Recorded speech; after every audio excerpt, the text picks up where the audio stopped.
You want to hear that story? All right, for Stacks and them, I was about to buy Stacks to give Max and Melly a whole brownstone in New Jersey. No disrespect to Jim Jones. The Fifth had me in Battery Park. I could walk out that motherfucker barefoot. He in position. Rest in peace of Stack, but Stack got killed in the project in the port. Yeah. God planned for you to come here and spaz on y'all niggas tonight. Jim Jones didn't just talk. He detonated. The second he dropped Tony Yayo's name during his interview on Memphis Bleek's podcast, the whole room's energy flipped. What started as a smooth rap conversation turned thick with tension in seconds. You could hear it in Jim's tone, that mix of frustration and history, like a man finally letting years of pressure boil over. But this wasn't random heat or internet clout chasing. Nah, this ran deep, rooted in old-school New York loyalty, silent rivalries, and unspoken betrayals that never really healed. To get it, you gotta go back, through coded interviews, subliminal bars, and quiet alliances that kept this Cold War alive long before the cameras rolled. At first, Jim kept it chill, flexing his hustle, his global reach, how he runs tours with or without anyone's backing.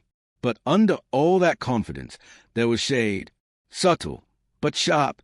He drew a comparison that made everyone stop and listen, how 50 Cent brings him out on stage, showing real love versus how Jay-Z moves with his team. You don't see Bleek on that stage when Hall's with Beyoncé, Jim said, slicing through the MIC, that's her tour, not his. That wasn't just about concerts. It was about respect, about who really rides to their people once the spotlight hits. Then came the line that tied everything together. Jim recalled what someone once told him back in the day. You good, you got 50. Jay don't hold down his people like 50 do. That stuck with him. It became his measuring stick for loyalty in this game. And now, years later, that old truth came storming back. Because while Jay built a dynasty, 50 built a family. And that difference right there, that's what lit the match under this whole situation. And somehow, all roads led back to Memphis Bleek, Jay-Z's day one, Rockefeller's original soldier. Bleek didn't even start the fire, but he got caught in the middle when Tony Yayo decided to speak his truth on Shannon Sharpe's podcast. Yayo didn't hold back. He said straight up that Jay doesn't look out for his people the way 50 does, and used Bleek as the example. That's when the air changed. Because of fans, Bleek isn't just a rapper under Hov, his family. So when someone questions that loyalty, that's no longer industry talk. That's personal. That single comment, Jay don't take care of his people like 50 take care of me, hit like a bomb. The culture felt it instantly. It wasn't about music anymore. It was about morals. Who's really standing by their day ones when the fame fades? For Bleek, that cut deep. His bond with Jay is built on blood, brotherhood, and history that can't be faked. But once that loyalty gets questioned in public, there's no going back. The smoke's out, the silence is gone, and from this point on, it's nothing but tension. When Memphis Bleek sat down on Drink Champs, he didn't run from the tension. He walked straight into it with composure. Instead of firing back at Tony Yayo, he broke it down like a man who's seen it all. He made it clear, loyalty ain't measured by who bought who a chain. It's about presence, love, and respect when the cameras aren't rolling. But when Bleek mentioned how his name was dragged into somebody else's shade toward Jay-Z, you could feel the sting underneath his calm delivery. He played it cool, but that calmness carried weight, the kind that only comes when old emotions get stirred back up.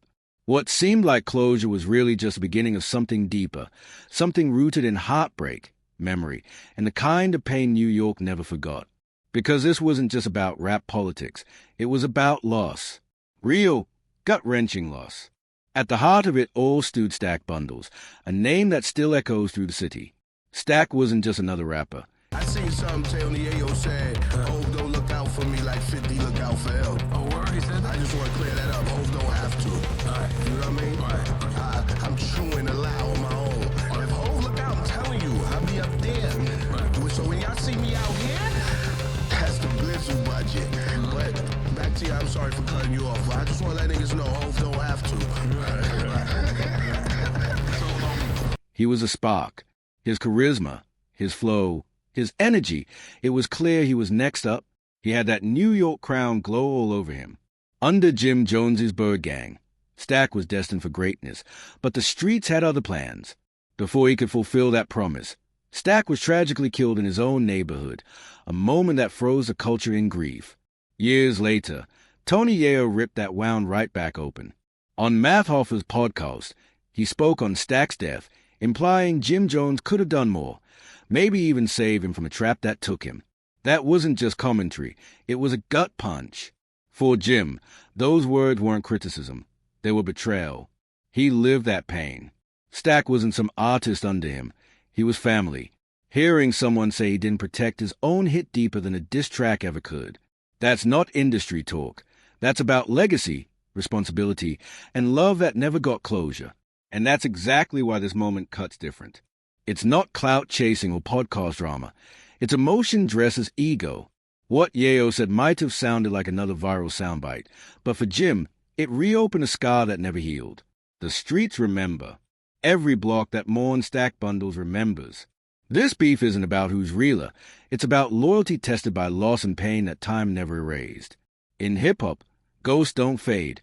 They linger, reminding everyone that some wounds never truly close. People close to Jim Jones have never stayed silent. They've always stood 10 toes down for him, insisting he never turned his back on Stack bundles. Not once. They say Jim gave Stack every lifeline possible. Studio time, cash when he needed it, real opportunities that could have changed his life. He didn't just stamp Stack's name, he tried to guide him out the trenches. But like so many talented souls molded by the block, Stack couldn't fully leave the streets that raised him, the same ones that gave him a voice but also kept danger circling. Fans still debate whether Jim rode Stack's name for clout, but Jim's always clapped back, saying this was never about business. It was love, mentorship, and blood-level brotherhood. Jim's talked about Stack's death more than once, and every time, you can feel it, the pain never left. In interviews, his voice breaks, his eyes shift, it's a wound that never closed. So when Tony Yayo mentioned Stack's name, it didn't hit like a diss, it hit like a scar reopening. Because to Jim, Stack wasn't just an artist under his wing, he was family. And in hip-hop, family is sacred. So the second Stack's name came up during that chat with Memphis Bleak, the whole room changed. The energy snapped. Jim's tone tightened, and suddenly years of bottled-up frustration came rushing to the surface. He didn't lash out recklessly. He spoke from the gut. Jim called Tony out for speaking on things he never lived, saying the internet's full of people who rewrite history for clout. He reminded everyone that his circle eats. No one's left behind. You could hear the pride, the pain, the conviction. This wasn't a performance. It was raw truth. It was grief mixed with defense, loyalty tangled with legacy. In that moment, you weren't watching an argument. You were watching a man defend a memory of someone he still carries with him every day. To be fair, Tony's words weren't meant as a personal jab, at least not at first. His point was about what happens to the crew when the spotlight fades. But Jim took it differently. He flipped it into a statement about principle. I don't watch nobody's pockets, he said. I do what I do. And that line hit because it wasn't just about money. It was about code. What started as a debate about loyalty spiraled into something emotional, generational. Two men carrying the weight of their own losses, both trying to prove who really stands on what. Then, just when it seemed things might cool down, Tony made his move, not with words, but with silence. One post.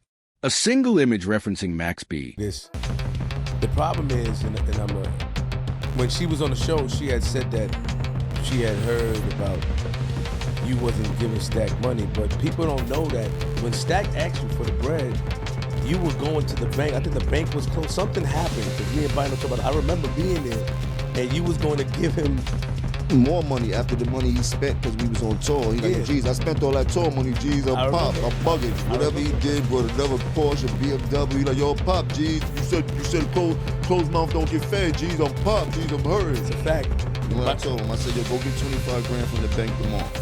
He like, oh, yo, what's up with that Wrangler truck? I'm like, I left that shit in Brooklyn. I don't even want that shit. I don't even know what block it's on. Matter of fact, it's by the car shop where I got the Maserati from. He like, you let me get that, geez. I'm like, go take it. You probably got to get a new key. He like, oh, I'm going to go get that tomorrow, geez. You different, geez. And you all know the rest of the story. Why do you think that people have this misconception of what happened? Why do you think even her? Why do you think that, where did that come from? Nobody likes to hear the truth. Because we were there. Bino gets mad all the time, and he gets offended. And he was one of the people that called me. He was like, "That's not true." They think that what they think is that Stack asked you, and he told you he wanted to leave.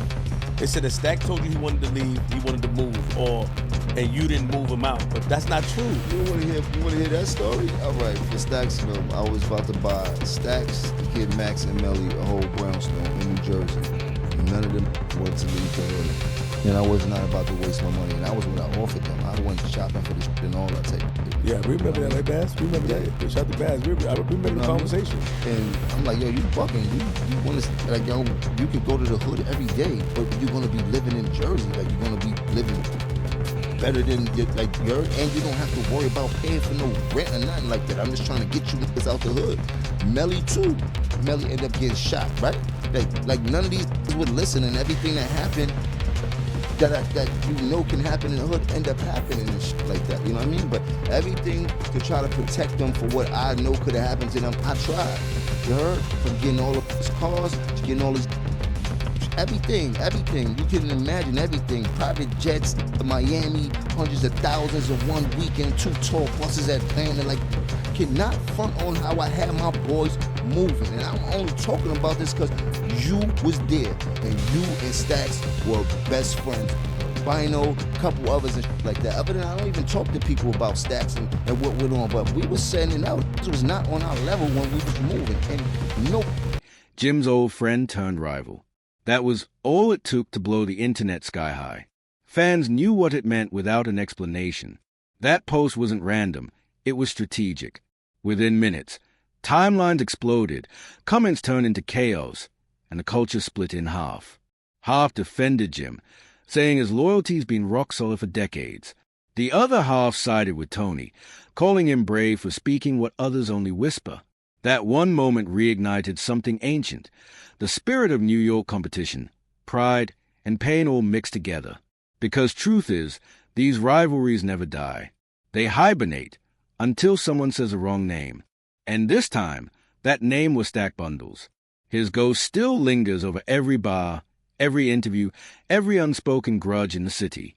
For Memphis Bleak, watching it unfold felt like deja vu, hip-hop's past repeating itself in real time. What started as a casual conversation about loyalty became a cultural moment, reminding everyone what's really at stake in this game. Respect, legacy, love. These aren't just words. They're the currency of survival. And once loyalty gets tested in public, there's no undoing it. Because in hip-hop, the past doesn't rest.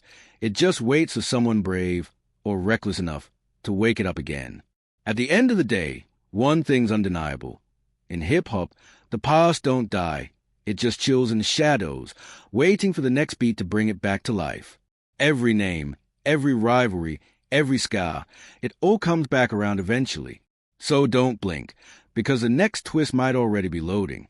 Make sure you like, subscribe, share, and drop your thought in the comments, because this saga, it's far from over.